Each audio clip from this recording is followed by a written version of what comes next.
So let's get off the fluffy stuff. Let's get into product and implementation. To this point, we spoke about what you need to know about strategy and thinking holistically, but how are you going to make the DXP to work, how are you going to make a DXP work for you as a system? But let's talk about the product capabilities and what Sitecore has for you. So real quick, this is Sitecore version 9.2, just XP, not commerce. It's not integrated with Content Hub or any of the new extensions of the product. This is just the platform itself. And I just want to kind of guide through a couple of these applications because it surprises me how many times I talk to an organization and some of the marketing leaders don't actually never been under the hood of Sitecore.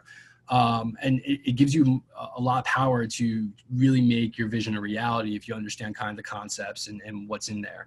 So the idea that, at ground zero, we have a content editor, media library, we have a garbage can, and, I can put content in the system. It's got images, it's got videos, you got PDFs, what have you, and I can put it into the system and then I can throw it out of the system.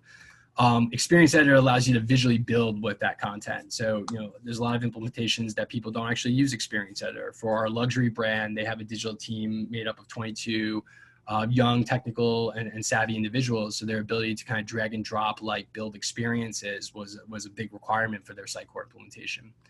The idea of campaign creator and marketing control panel, the fact, a lot of implementations I look at don't even have this area configured.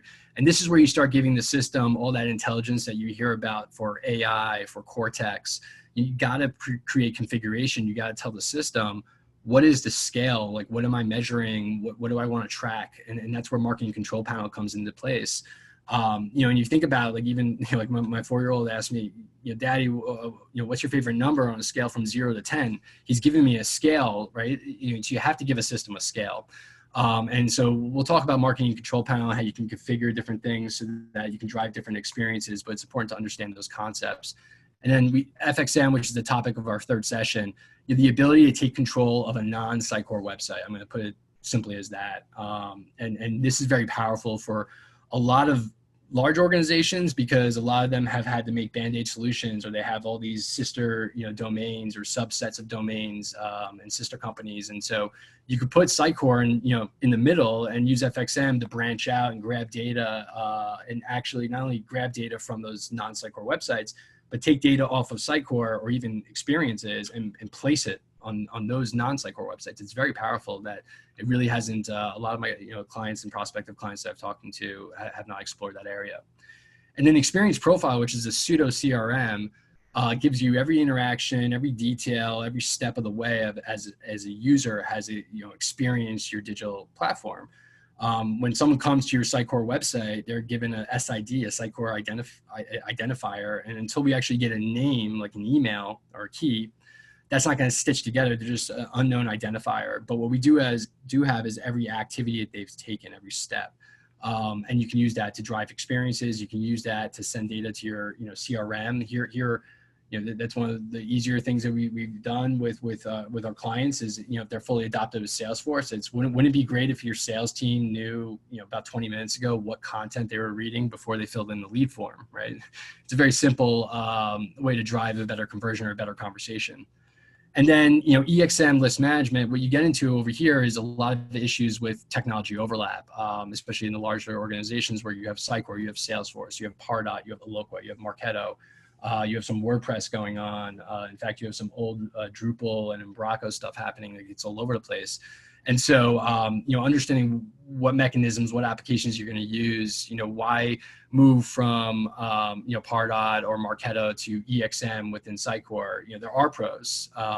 It's closer to your experience. You can drive personalization off of it and not have to worry about heavy integrations with Marketo. And, that's always that conversation of best of breed technology versus an investment into Sitecore, as a full platform for your business. And then, marketing automation is an area that a lot of people have not explored as well, that's very powerful, and we'll show a use case and an example of that.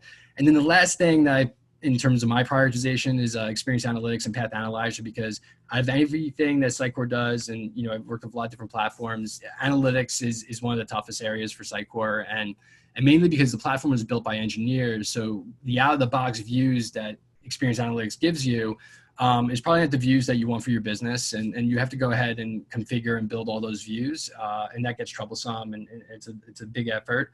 So that's why a lot of clients I work with use Google Analytics in combination with Experience Analytics. And also Experience Analytics only really gives you value when you configure that marketing control panel that we spoke about earlier on my second priority. So this is just kind of giving you an understanding of what's in that platform. The way Sitecore speaks about it, they kind of bundle it up here into the circle of Experience Cloud, where you can drive your commerce, your platform, your content.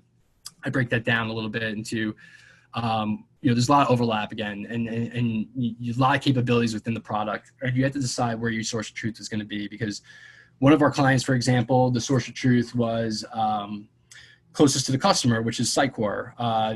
Be able to react fast to rapidly changing situations. In other cases, they want the source of truth to be the CRM or ERP or closer to the business and the operations. That's a conversation you have to have internally to understand, where do you want data to sit. In Sitecore, let's just talk about Salesforce and Sitecore, for example, because that's like the common confusion.